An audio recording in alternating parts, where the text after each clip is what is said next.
Halo, selamat datang dalam ruang perenungan kita hari ini.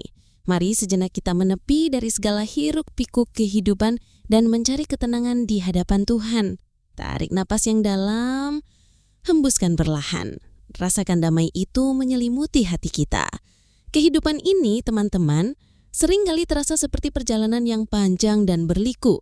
Ada saat-saat di mana jalan yang kita lalui begitu mulus dan menyenangkan, tapi tidak jarang kita harus menghadapi tikungan tajam, tanjakan terjal, bahkan jurang yang dalam.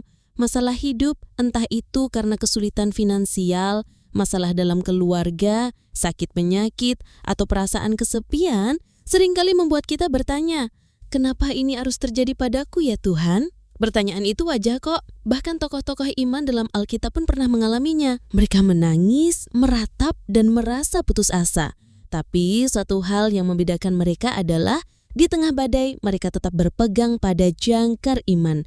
Mereka tahu ada satu pribadi yang tidak pernah meninggalkan mereka. Hari ini mari kita buka hati kita dan merenungkan firman Tuhan dari Mazmur 46 ayat 2-3. Allah itu bagi kita tempat perlindungan dan kekuatan, sebagai penolong dalam kesesakan sangat terbukti. Sebab itu, kita tidak akan takut sekalipun bumi berubah, sekalipun gunung-gunung goncang dan runtuh ke dalam laut. Allah itu bagi kita tempat perlindungan dan kekuatan. Kata kunci di sini adalah tempat perlindungan dan kekuatan. Coba bayangkan, saat hujan badai datang, kita lari ke dalam rumah yang kokoh, bukan? Rumah itu melindungi kita dari angin dan air. Demikianlah Tuhan, Dia adalah rumah perlindungan kita saat badai masalah datang menghantam. Namun bukan hanya itu, Tuhan juga adalah kekuatan kita. Seringkali saat masalah datang kita merasa lemas, tak berdaya, seolah-olah seluruh tenaga kita terkurasa habis. Tapi firman Tuhan mengingatkan kita bahwa kekuatan kita tidak berasal dari diri sendiri, melainkan dari Dia. Kekuatan untuk bertahan, untuk melangkah maju, untuk tidak menyerah datangnya dari Tuhan. Lalu bagaimana kita mengaplikasikan kebenaran ini dalam hidup sehari-hari? Pertama, berhenti menyalahkan diri sendiri atau keadaan. Seringkali kita terjebak dalam lingkaran penyesalan. Seandainya dulu aku tidak, atau kenapa aku bisa sebodoh ini? Mari kita alihkan fokus itu. Alih-alih menyalahkan, mari kita bawa semua pergumulan itu dalam doa. Berdoalah dengan jujur, ceritakan semua rasa sakit dan kebingunganmu pada Tuhan. Kedua, carilah pertolongan Tuhan dan orang-orang terdekat. Ayat ini berkata, sebagai penolong dalam kesesakan sangat terbukti.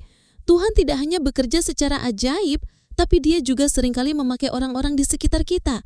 Berani untuk bercerita kepada teman, keluarga, atau rohaniawan yang kita percaya. Seringkali dukungan mereka adalah bentuk nyata pertolongan Tuhan. Jadi teman-teman, ketika masalah datang, ingatlah bahwa Tuhan adalah tempat perlindunganmu yang kokoh. Ketika kamu merasa tak berdaya, ingatlah bahwa Tuhan adalah sumber kekuatanmu yang tak terbatas. Mungkin masalah itu tidak langsung hilang, tapi kehadiran Tuhan akan mengubah cara kita menghadapinya. Kita tidak lagi berjalan sendirian. Ada Dia yang memegang tangan kita, membimbing kita melewati setiap tantangan. Mari kita tundukkan kepala sejenak, kita berdoa. Ya Tuhan Yesus, terima kasih untuk firman-Mu yang menguatkan. Saat ini kami membawa semua masalah dan pergumulan kami kepadamu.